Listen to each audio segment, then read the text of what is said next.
The anime begins with our protagonist, Yuki Amano, running for his life. No matter where he runs, his classmate Yuno arrives there before him. He enters an elevator to escape from her, but Yuno also arrives there. As she approaches him, Yuki panics and starts wondering where things went wrong. We go back 1 week ago. Yuki is a school student who has zero social life and spends most of his time observing things around him and writing them in his diary. Apart from this, he talks with 2 of his imaginary friends. First is Deus, who is supposedly a god that governs time and space. And the second is Murmur, who is his servant. Just like it, every day he spends his time like this. One day, Deus asks Yuki if he will take part in an interesting game that will fill his life with excitement. Yuki, believing it's an imagination, doesn't give it much of a thought and agrees. The next day, he wakes up and notices there are some weird entries written in his diary about how he will hit double bullseye in 2 minutes, and how he will see the news about a serial killer in 10 minutes. Yuki doesn't recall writing them, but yet again he doesn't give it much of a thought, and begins his day by throwing the dart and hitting the double bullseye. During breakfast, he watches the news about a killer. It's at this moment, Yuki realizes the things in his diary are becoming real. At school, the diary even predicted a surprise quiz and a girl cutting her finger. Yuki begins to panic and talks with Deus, but he soon finds out that Deus is not his imagination, and the game he told is real. Before Yuki leaves, Deus warns him to not break his phone or else he'll die. At first, Yuki was freaking out, but then he realizes as long as he doesn't break it, he can rule his life. And just like anyone, he starts using the diary to achieve top rankings with a perfect score. And when some students become jealous and try to ambush him, he easily avoids them using it. A sudden rush of confidence and excitement starts filling in Yuki. During one of his tests, as Yuki using his diary, he notices a girl named Yuno staring at him. Before Yuki, she was the top student in the class, so Yuki starts wondering if she is also pissed at him for taking the top spot. After school ends, he is in shock to see a doll of Murmur on her desk. Just then, a static noise comes and he checks his phone. In it, he is notified about his death in a few minutes by a serial killer. Yuki is freaking out. Just then, Yuno enters the class and tells him he is soon going to die. Yuki freaks out and starts running for his life. When he is cornered by her, he finally understands she also has a diary. Thinking she is the serial killer, Yuki grabs his dart to attack her, but suddenly, Yuno just kisses him. She shows him the person standing outside as the killer, who also has a diary just like them. Unlike Yuki, Yuno's diary is different. Instead of her, it shows Yuki's future for every 10 minutes, and because of it, she calls it the Diary of Love. Yuki is freaking out to see he has encountered a serious stalker. According to Yuno's diary, Yuki's death is supposed to be on the 14th floor, so instead of going there, they go to the rooftop. After some time, the killer arrives and starts searching for them. As per Yuno's plan, Yuki is hiding and waiting for her signal. Yuno suddenly appears and distracts the killer. Using this opportunity, Yuki uses his dart to destroy the phone. And as warned by Deus, when the phone breaks, the diary owner also dies. After this, Yuki confronts Deus with anger, asking why there are more people with diaries. Deus takes Yuki to a place called the Cathedral, where other diary owners are also present with their identities hidden. With it, Deus explains the survival game. There are a total of 12 owners who possess the future diary. They have been numbered from 1 to 12. As of now, we know the first is Yuki, the second is Yuno, and the third one was the serial killer. The diary itself shows the future, but its characteristic is based on what the owners used to journal in diaries before this game began. The predictions are not absolute. They can be changed as per the owner's action or if another owner takes a different action. In the case of Yuki, he escaped his death when Yuno intervened. The point of this survival game is for them to use their diary to gather information and eliminate the other owners. The one who survives till the end will be granted Deus's throne, meaning, he will become the god of space and time. After knowing the rules, everyone starts to leave, but some of them are looking forward to eliminating Yuki. After all, he is the only one who escaped death and thus, it makes him the biggest threat.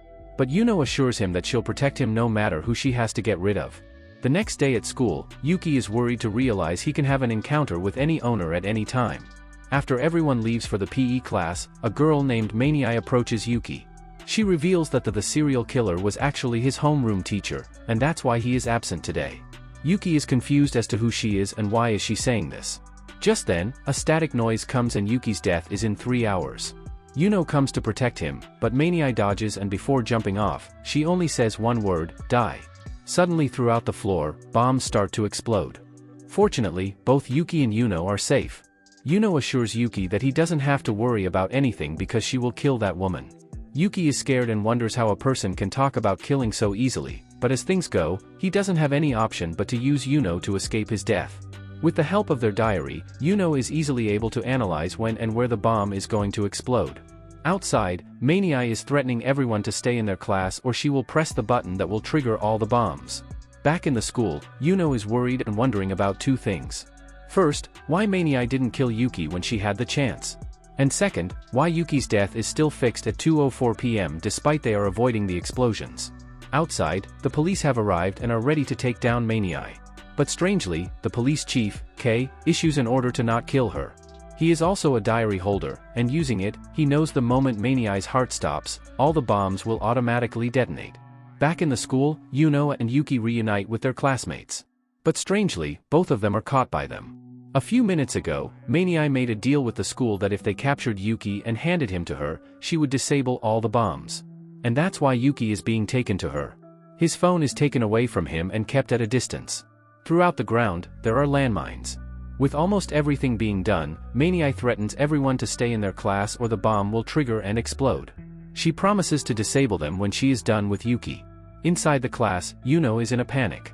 She is determined to protect Yuki, so without any care about anyone, she breaks free and starts running towards him. As a result, the sensors are triggered and the bomb one by one starts to explode. Mirai is confused as to what's happening. And just then, K, the fourth diary owner, comes to Yuki's rescue.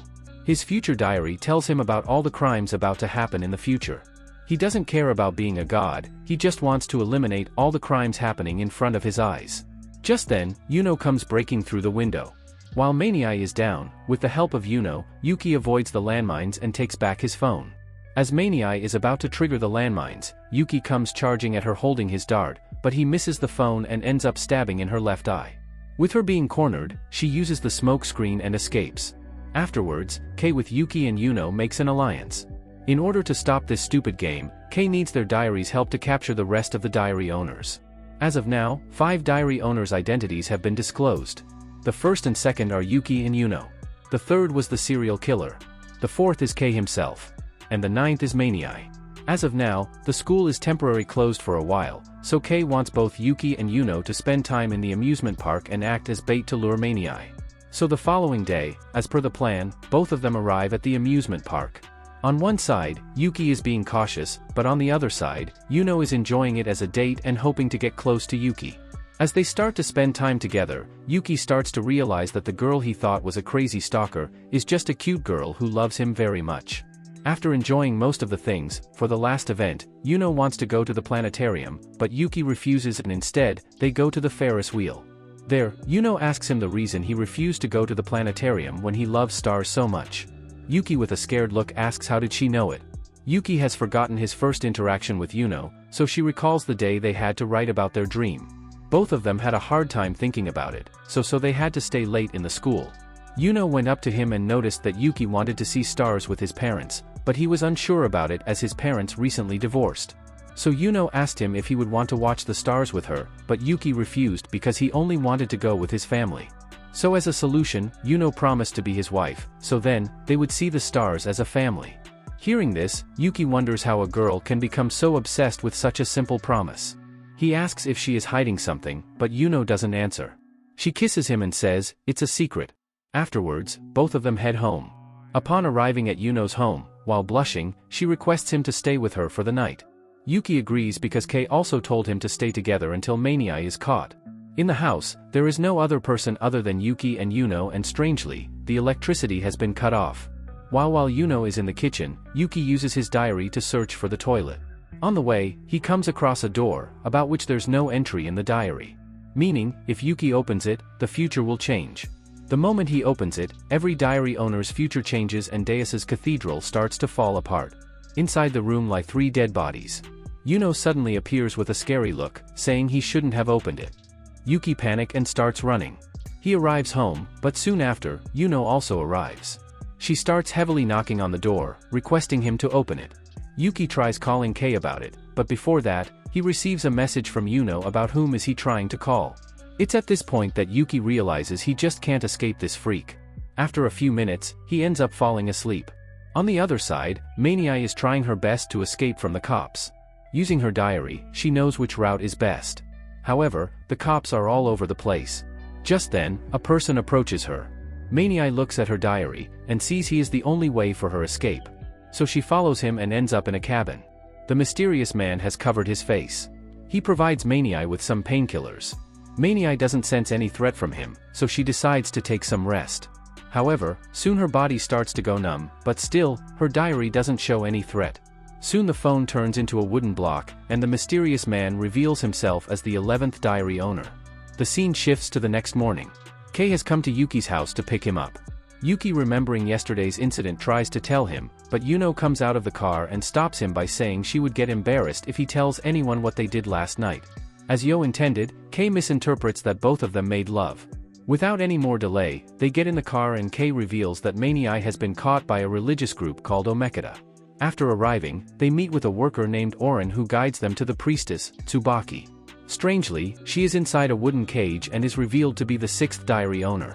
Her diary shows all of the things her followers will see or experience in the future. The diary is so powerful that Yuki is freaking out, but Tsubaki assures him that she isn't interested in becoming a god. She is just a priestess who wants to help her followers. Mirai is being kept underground and they are free to take her, but in exchange, Tsubaki wants Yuki to spend the night with her. She is notified about her death, which will happen today. And knowing that Yuki has escaped death 2 times, she wants him to stay and help her in preventing her death. Yuno is against it, but Kei decides Yuki will stay. Yuki doesn't have any dead flag, so if he can stay and prevent Tsubaki's death, then it's a win-win situation. After Kei leaves, Tsubaki warns Yuki to stay away from Yuno because she will destroy his life. It's not written in her diary, it's just her intuition as a woman. As they are talking, Yuno is getting furious to know Tsubaki is badmouthing her, and now she wants to eliminate her existence. Suddenly, the futon inside the cage starts burning, and a lot of followers in a hypnotized state start entering the room and start attacking each other. Yuki tries to save Tsubaki, but Yuno stops him. She warns him that it's a trap, and if he stays any longer, he will die, but Yuki refuses. He will not trust someone who is hiding dead bodies and isn't hesitant to kill anyone. He calls her a freak and proceeds to help Tsubaki. Fortunately soon, the sprinklers start working, and with just one shout from Tsubaki, the followers break free from the hypnotism. Tsubaki thanks Yuki for trying to help her. She opens her diary, and upon carefully reading, finds out a mysterious man who pretended to be her follower is hiding in the shrine. Yuno carrying an axe approaches Tsubaki, but just then, Yuki's future changes and he is about to die in 13 minutes by the followers. Soon, the collapsed followers start rising again. To protect Yuki, Yuno starts eliminating them one by one. She gives her hand and asks him to pick either her and live, or pick Tsubaki and die. Yuki just holds both of their hands and escapes. Kei, who fixed the sprinkler, is filled in about the current situation. He tells them to go towards the main gate where the backup is soon going to arrive. He will meet with them after he finds Mirai. In the shrine's basement, Mirai is tied up. The person who pretended to be Tsubaki's follower is Hirusuka, the 12th diary owner. Just like he hypnotized Mirai into believing she was holding her real phone, similarly, he is also the one who hypnotized the followers. Hirusuka knows the only way to beat Tsubaki's powerful diary is by creating confusion. His diary notifies him about any injustice about to happen in the future. It's similar to that of Kei's diary, but instead of written memos, they are voice memos. It's because Hirusuka is blind. Despite this disability, Hirusuka has developed sharp hearing. Using it, he knows what's happening above, and it's making him frustrated to see other diary users interrupting his plan. Above, as Yuki and others are running away, the followers start coming back to their senses. Tsubaki stops Yuki and suggests to eliminate the intruder, but Yuno had enough. As she approaches Tsubaki to kill her, just then, Yuki receives a call from Kei about Hirusuka coming after them. He also tells them about him being blind and having sharp hearing. Soon after, 5 people calling themselves the 12th diary owner arrive. They warn Yuki about Tsubaki being evil, and this whole religious group being a cult that is involved in many illegal activities. As a person who aims to bring justice, Hirusuka is going to sacrifice himself and eliminate Tsubaki using a bomb. But even after hearing this, Yuno insisting on Yuki to escape. He doesn't believe them and isn't ready to leave Tsubaki behind. With no other choice, Yuno decides to eliminate Hirasaka. Knowing he has sharp hearing, she creates a distraction. The person who reacts to first, she instantly eliminates him. After disposing of the body, the bomb explodes. But by this time Yuno is exhausted. With Hirusuka being eliminated, Tsubaki shows her true colors. She initially planned to get rid of Yuki, Yuno, and Kei at once using Maniai as bait, but she never thought Hirusuka would be disguising himself as her follower. She reveals she was never a priestess. Ever since she was a child, she had a bad eyesight. But her parents made her a priestess, and started fooling people into thinking she had god eyes that see the future. And just like they intended, the number of followers started to increase. But after her parents died in an accident, the head servant named Funatsu took over the shrine, and to increase the followers, he started using her as a way for others to release their sins. Despite going through such things every day, she was able to endure such a disgusting world because she had her mother's handmade ball. However, one day the ball just vanished, and now, after what she has gone through, she will become the god and eliminate this world's existence. In front of Yuno, she kisses Yuki to make her suffer, but even after Hirusuka's death, Tsubaki is in shock to see her death is still pending. One by one, Yuno starts taking out the followers and deals a huge damage to Tsubaki's arm. She gives her phone to Yuki, and pushes him to safety. Soon after, she collapses. On the roof, Kei is with Maniai. With backup being kept out by the followers, he is in a tight spot. Inside the shrine, Tsubaki has tied up Yuno, and planning to use her as a bait to lure Yuki. Yuki is currently hiding and scolding himself for trusting Tsubaki. He finally realizes Yuno is the one he should have trusted. Even though she is a possessive girl with some dangerous secrets, above everything, she loves him. Just then, an announcement is made. Tsubaki threatens Yuki to come, or else, Yuno will go through the same experience she had to go through. Yuki hears Yuno scream, and is not able to bear it. He sees a ball, and suspects it's the one that was made by Tsubaki's mother. He takes it and rushes to protect Yuno. He throws the ball, and as expected, Tsubaki, on seeing her mother's handmade ball after so many years, ends up getting distracted. Using this opportunity, Yuki destroys her diary with his dart. With it, Tsubaki dies. Soon, the police enter the shrine and start taking care of the situation. On the way home, Yuki looks at Yuno and ponders, what exactly is this girl? She lives in a house with dead bodies, but is so obsessed with him, that she will do anything to protect him. He couldn't resist but kiss her. On the other side, surprisingly, Maniai isn't arrested because Kei has made a secret deal with her. But that's where the video ends. Let me know in the comments if you want me to cover part 2, and if you enjoyed watching this video, consider liking and subscribing for more like it. Thanks for watching and I hope to see you next time.